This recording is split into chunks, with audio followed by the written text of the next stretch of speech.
한명숙 전 총리의 정치자금법 위반 사건 당시에 검찰 수사팀이 재소자 증인들에게 위증을 시켰다는 의혹에 대해서 KBS가 집중 보도한 바 있습니다.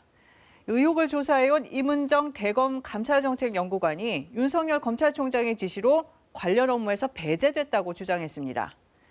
임 연구관이 재소자 증인들을 위증죄로 기소하고 이 위증을 시킨 검찰 공무원들을 수사하려 하자 대검이 어제 주인 검사를 자신이 아닌 다른 사람으로 바꿨다는 게 임 연구관의 설명입니다.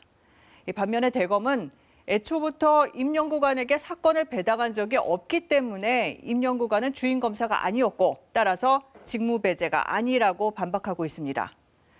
이렇게 수사 주체를 놓고 힘겨루기가 이어지고 있는데 문제는 이 사건의 공소시효가 며칠 남지 않았다는 겁니다.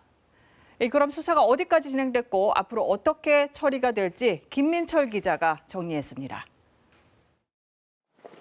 한명숙 전 총리 사건의 위증 교사 의혹은 지난해 4월 법무부에 진정이 접수됐습니다. 2달 뒤 대검 감찰부도 조사에 들어갔습니다. 감찰부 소속 임은정 대검 연구관은 지난해 9월부터 관련자들을 상대로 문답서를 주고받는 등 사실관계를 파악해온 것으로 알려졌습니다. 위증을 시킨 것으로 지목된 검사에게도 서면 질의를 보냈지만 답변은 못 받은 것으로 전해졌습니다. 조사는 계속 이어졌지만 최근까지도 임 연구관에게 수사 권한이 부여되지 않아 정식 수사로 전환되지는 않았습니다. 이 때문에 지난달 법무부는 임 연구관을 서울중앙지검 검사로 겸임 발령해 수사 권한을 줬습니다.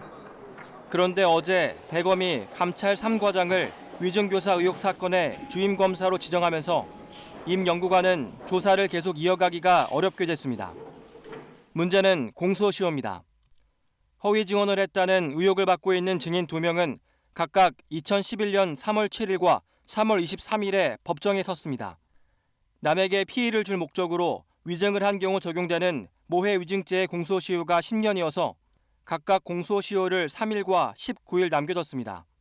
공소시효를 며칠 앞두고 새로 주임검사를 지정한 만큼 위증 의혹은 물론 검사의 위증교사 의혹 모두 제대로 규명되지 못할 거란 관측이 나옵니다. 추미애 전 법무부 장관은 공소시효가 임박한 시점에서 사건을 뺏는 것은 지휘권의 부당한 남용이자 노골적인 수사 방해라고 주장했습니다. 대검은 수사와 감찰 사안에 대해서는 입장을 내놓을 수 없다고 밝혔습니다. KBS 뉴스 김민철입니다.